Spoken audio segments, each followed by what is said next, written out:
ആസ്ട്രോവാസ്തുവിലേക്ക് സ്വാഗതം.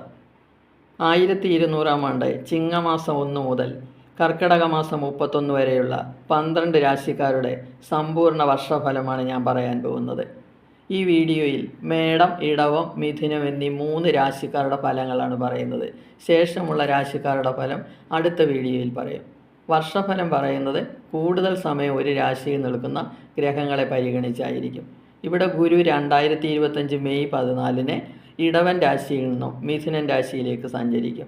ശനി 2025 മാർച്ച് 29 കുംഭൻ രാശിയിൽ നിന്നും മീനൻ രാശിയിലേക്കും സഞ്ചരിക്കും.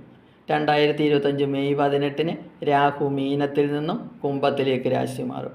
കേതു കന്നിയിൽ നിന്നും ചിങ്ങത്തിലേക്കും വക്രത്തിൽ രാശിമാറ്റം നടത്തും.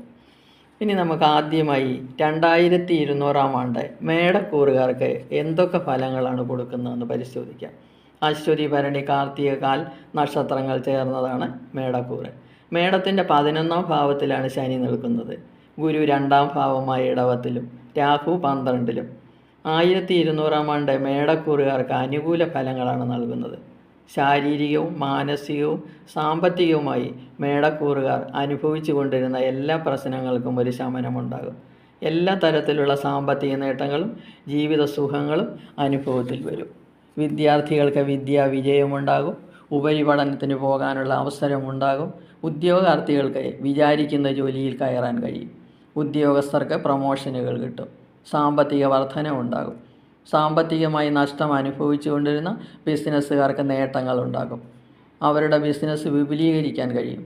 11ൽ സഞ്ചരിക്കുന്ന ശനി ധനപ്രാപ്തിയും അധികാരപ്രാപ്തിയും ഭാര്യാപുത്രാദിസുഖവും രോഗശമനവും ഉണ്ടാക്കും. 2025 മെയ് 14 ഗുരു 3ാം ഭാവത്തിലേക്കും 2025 മാർച്ച് 29 ശനി 12ാം ഭാവത്തിലേക്കും രാശി മാറുമ്പോൾ ചെറിയ പ്രശ്നങ്ങളുണ്ടാകും. അപ്പോൾ ശാസ്താവിന് നീരാഞ്ജനവും മഹാവിഷ്ണുവിന് പാൽപ്പായസവും നടത്തണം. എല്ലാ പ്രശ്നങ്ങൾക്കും പരിഹാരമുണ്ടാകും. ഇനി നമുക്ക് ഇടവക്കൂറുകാരെ പറ്റി സംസാരിക്കാം. കാർത്തിക, മുക്കാൽ, രോഹിണി, മകയിരമര നക്ഷത്രങ്ങൾ ചേർന്നതാണ് ഇടവക്കൂറ്. 1200 ആണ്ട് ഇടവക്കൂറുകാർക്ക് മധ്യമ ഫലമാണ് നൽകുന്നത്. 10ാം ഭാവത്തിൽ ശനിയും ജന്മത്തിൽ ഗുരുവുമാണ് സ്ഥിതി ചെയ്യുന്നത്. 11ൽ രാഹു, 5ൽ കേതുവും. വർഷത്തിൻ്റെ ആദ്യ പകുതിയിൽ ജന്മവ്യാഴവും കണ്ടകശനിയും ഉണ്ടാക്കുന്ന മാനസിക പിരിമുറുക്കത്തിലായിരിക്കും അവർ. സന്താനങ്ങളെ കൊണ്ട് പ്രയാസങ്ങൾ അനുഭവിക്കും. ഉദ്യോഗാർത്ഥികൾക്ക് വിചാരിക്കുന്ന ജോലിയിൽ കിട്ടത്തില്ല. ഉദ്യോഗസ്ഥർക്ക് പദവികൾ ലഭിക്കുമെങ്കിലും കഠിനാധ്വാനം ചെയ്യേണ്ടി വരും.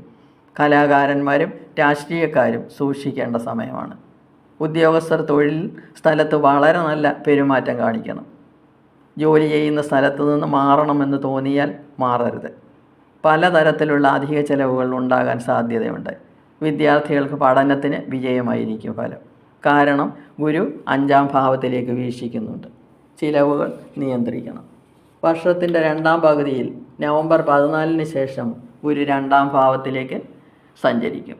മാർച്ച് 29 ശനി 11ാം ഭാവത്തിലേക്കും സഞ്ചരിക്കും.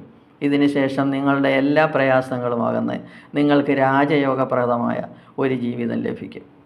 ഇനി അടുത്തതായിട്ട് മിഥുനൻ രാശി. മകയിരമര, തിരുവാതിര, പുണർദം എന്നീ നക്ഷത്രങ്ങൾ ചേർന്നതാണ് മിഥുനൻ രാശി. 1200 ആണ്ട് പുതുവർഷം മിഥുനൻ രാശിക്ക് അത്ര ശോഭനമല്ല. 9ലും 10ലുമായി സഞ്ചരിക്കുന്ന ശനിയും 12ലും ജന്മത്തിലുമായി സഞ്ചരിക്കുന്ന ഗുരുവുമാണ്. ഗുരുവിൻ്റെ സ്ഥിതി ദൈവാധീനം ഇല്ലാതാക്കുന്നു. സമ്പത്തിൻ്റെയും കുടുംബജീവിതത്തിൻ്റെയും മക്കളുടെയും ഒക്കെ കാരകനായ ഗുരുവാണ് വ്യയസ്ഥാനത്ത് നിൽക്കുന്നത്. ഈ സമയത്ത് നിങ്ങൾ പണം മുടക്കി ഒന്നും ചെയ്യാൻ പാടില്ല. ഇൻവെസ്റ്റ്മെൻറ്റ് ചെയ്യുന്ന പണത്തിൽ നിന്നും നിങ്ങൾക്ക് ഒരു ലാഭവും കിട്ടത്തില്ല. കാര്യങ്ങൾക്ക് എല്ലാം ആദ്യം ഒരു തടസ്സമുണ്ടാകും. ശത്രുക്കൾ കൂടാനുള്ള അവസരമാണ്. കേസ് വഴക്കുകളിൽ ചെന്ന് പെടരുത്. ചെറിയ കാര്യങ്ങൾക്കായാലും മതി. ആരെങ്കിലും ചെറിയ പ്രശ്നമുണ്ടാക്കിയാൽ ഒന്ന് കേസ് കൊടുത്ത് കളയാം എന്ന് ചിന്തിക്കരുത്. നിങ്ങൾ വിജയിക്കത്തില്ല. ശനിയുടെ ഭാഗ്യസ്ഥാനത്തെ സ്ഥിതി വിദേശത്ത് പോകാൻ തയ്യാറായിരിക്കുന്നവർക്ക് പോകാൻ കുറച്ച് താമസമുണ്ടാകും. കുറച്ച് നീട്ടിവെക്കുന്നതാണ് നല്ലത്. അച്ഛന് അസുഖം വരാൻ സാധ്യത കാണുന്നു. ശനിയുടെ ഭാഗ്യസ്ഥാനത്തുള്ള സ്ഥിതി എല്ലാ കാര്യങ്ങൾക്കും ഒരു തടസ്സമുണ്ടാക്കും. ഗുരു അനുകൂലവുമല്ല. ഗുരു ചിലവുകളും ഉണ്ടാക്കും. വർഷത്തിൻ്റെ അവസാനം സമയം കുറച്ച് ഭേദമാകും. നിങ്ങളുടെ ജാതകത്തിൽ ശനിയോ ഗുരുവോ ബലവാനാണെങ്കിൽ മേൽപ്പറഞ്ഞ ദോഷഫലങ്ങൾ വളരെ കുറച്ച് മാത്രമേ നിങ്ങൾക്ക് അനുഭവിക്കേണ്ടി വരികയുള്ളൂ. ദോഷശമനത്തിനായി മഹാവിഷ്ണു ക്ഷേത്രത്തിൽ വ്യാഴാഴ്ച തോറും പാൽപ്പായസവും, ശാസ്താവിൻ്റെ ക്ഷേത്രത്തിൽ ശനിയാഴ്ച തോറും നീരാഞ്ജനവും നടത്തുക. എല്ലാ വിഷമങ്ങൾക്കും പരിഹാരമുണ്ടാകും. മേടം, ഇടവം, മിഥുനം എന്നീ 3 രാശിക്കാരുടെ വർഷഫലമാണ് ഞാൻ മുകളിൽ പറഞ്ഞിരിക്കുന്നത്.